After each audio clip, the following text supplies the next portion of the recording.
नमस्ते जी, कैसे हो आप सब। आशा करती हूँ कि आप सब भी बिल्कुल ठीक होंगे। प्लीज़ मेरे चैनल को लाइक और सब्सक्राइब कर लीजिए, जिससे आने वाली वीडियो आप सभी को मिलती रहे। तो आज है दुर्गाष्टमी, तो आप सभी को दुर्गाष्टमी की ढेर सारी शुभकामनाएं। तो सुबह के बज गए 8:30। तो झाड़ू पोछे का जो मेरा काम था वो मैंने नहाने से पहले कर लिया था। उसके बाद में फिर मुझे देवी माँ के भोग का सामान बनाना है, फिर पूजा करनी है। उसके बाद में फिर हमारे यहाँ अष्टमी वाले दिन भी मंदिर में जाते हैं। तो आइए चलिए दिखाती हूँ मैं कहाँ से कर रही हूँ शुरुआत। स्लेब जो थी वो मैंने साफ करके छोड़ ली थी। तो ये मैंने रात चने भिगो कर रख दिए थे।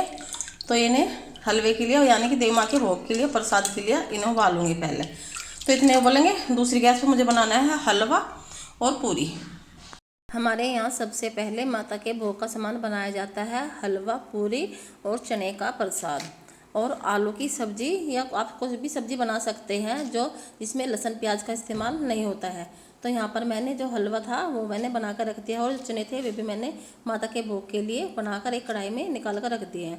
फिर मैंने बनाई है माता के भोग के लिए पूरी। हमारे यहाँ 5 पूरी देवी माँ के मंदिर में जाती है और 4 पूरी भैरवनाथ बाबा के मंदिर में जाती है, और 2 हनुमान जी के और 2 शनिदेव जी के।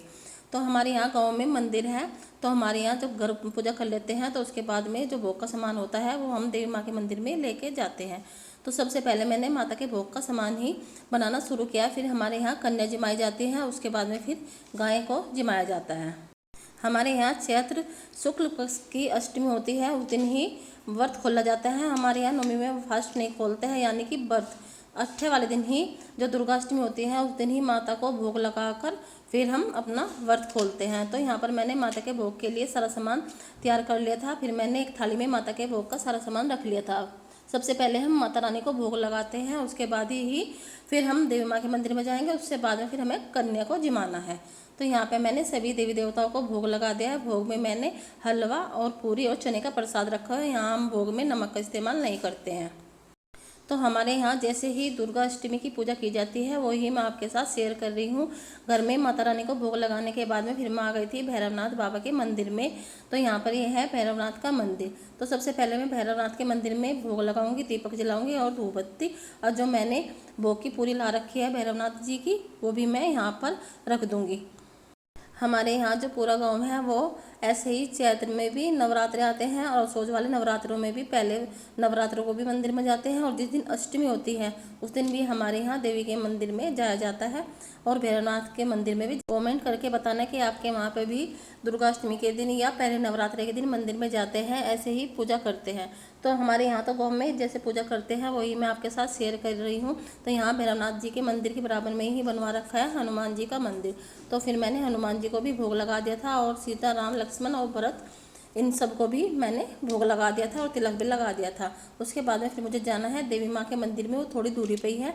तो मैं यहाँ से पैदल ही चली जाऊँगी देवी माँ के मंदिर में। और ये देखिए हमारे गाँव का जो मंदिर है, कितने अच्छे मंदिर बने हुए हैं बहुत ही। ये दोनों मंदिर एक जगह ही बने हुए हैं, सामने भैरवनाथ जी का है और ये हनुमान जी का। उसके बाद में फिर मैं आ गई थी देवी माँ के मंदिर में।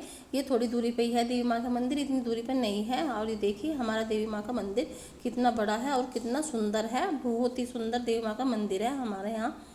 तो आइए चलते हैं देवी माँ के दर्शन करवाते हैं आप सभी को भी। आइए आप सब भी देवी माँ के दर्शन कर लीजिए। और ये है हमारी देवी माता का मंदिर। तो यहाँ पर भी मैं जो दान दक्षिणा लाई थी माता जी की वो मैं माता जी को भेंट कर दूंगी, और जो इनका श्रृंगार का सामान था वो भी मैंने माता जी को चढ़ा दिया है। और जो भोग की पूरी थी वो हम यहाँ पर एक थाली रखी हुई थी, सब सामान हम उसमें रख देंगे। पहले माता जी को भोग लगाना है, उसके बाद ही सारा सामान हम यहाँ पर रख के छोड़ देंगे। तो आज देवी माँ के मंदिर में सभी जो औरतें थी, बड़ी औरतें, और जी मंदिर में दीवा जलाने के लिए आ रही थी और प्रसाद भी लेकर आ रही थी। तो उसके बाद में फिर मैं आ गई थी शनि देव जी के मंदिर में, जो देवी माँ के बिल्कुल पीछे कोने में बनवा रखा है। और ये देखिए ये है हमारे शनिदेव जी का मंदिर। तो यहाँ पर भी मैंने दीपक जला दिया है। और जो घर चलते हैं, घर जाने के बाद में फिर मुझे कन्या पूजन के सामान की भी तैयारी करनी है घर जाते ही। तो यहाँ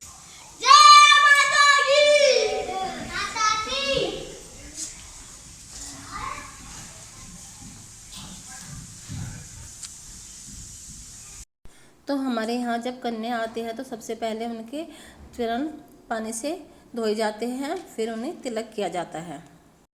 अगर आपके यहाँ भोग में कुछ भी सामान बना रखा है, जैसे हलवा, पूरी या केले या गिफ्ट या कुछ और सामान, और पैसे दक्षिणा में दे सकते हैं। तो यहाँ पर मैंने कन्या का पैर धोने के बाद में फिर मैंने सबसे पहले इन्हें तिलक लगाया है, उसके बाद ही फिर मैंने जो खाने का भोग का सामान बना रखा था वो मैंने दे दूँगी। सबसे पहले मैंने सारी कन्याओं को प्लेट दी थी, वो मैंने एक साइड में निकाल के रख ली थी। फिर मैंने जो भोग का सामान था वो भी मैंने लाकर यहीं पर रख लिया था पास में ही। तो यहाँ पर सभी कन्याओं को मैंने जो उनकी खाने की प्लेट थी वो दे दी है। और ये है माता रानी के भोग का प्रसाद, हलवा पूरी और चने का प्रसाद। तो सभी कन्याओं को मैंने हलवा पूरी और चने का प्रसाद दिया था। हमारे यहाँ सबसे पहले जब व्रत खोलते हैं तो मीठे से खोलते हैं, नमक बाद में दिया जाता है।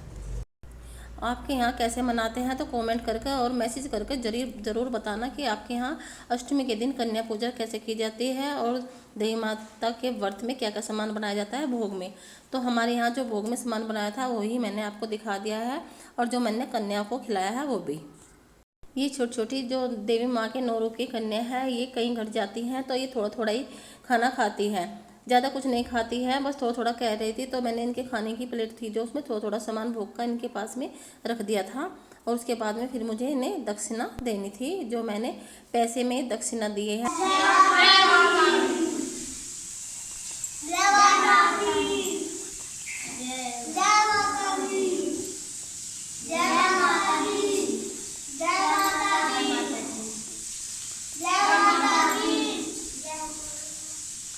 कन्या पूजन से ही व्रत संपूर्ण माना जाता है। बहुत से आदमी तो इसे पूरी विधि विधान के साथ करते हैं। तो हमारे यहाँ जैसे भी पूजा की गई कन्या की तो मैंने आपके साथ शेयर की है।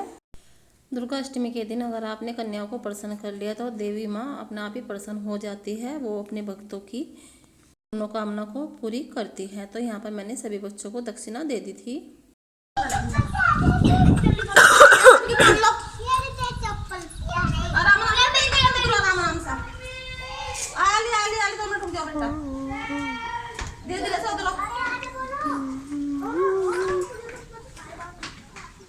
धीरे धीरे से चलो, पहले पैसे घर रखाने अपने अपने। कन्या पूजन के बाद में फिर मुझे अपनी गाय थी जो उन्हें भी जिमाना था। तो इस प्लेट में मैंने गाय के भोग का सारा सामान रख दिया था कि गाय माता में सभी देवी देवताओं का वास होता है। तो हमारे यहाँ सभी गाय को जिमाया जाता है। तो फिर मैंने एक थाली में खाना लगा लिया था। जो हमारे खेत में काम करते हैं वे खाना लेने के लिए आ गए थे। अगर हमारे यहाँ कुछ भी त्यौहार होता है, चाहे छोटा हो चाहे बड़ा हो, तो वे खाना लेने के लिए आती हैं।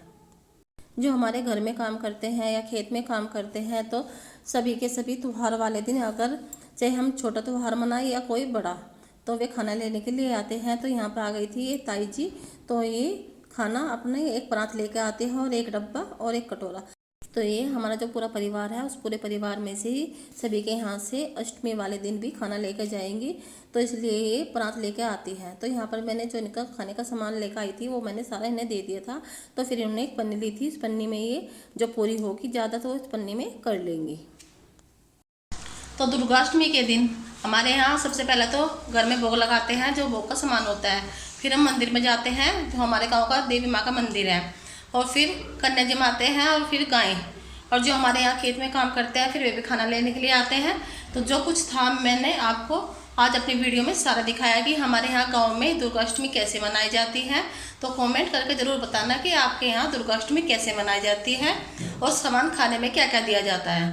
तो आज की वीडियो में बस इतना ही, मिलते हैं हम नेक्स्ट वीडियो में। तब तक के लिए बाय, हैप्पी नवरात्रि।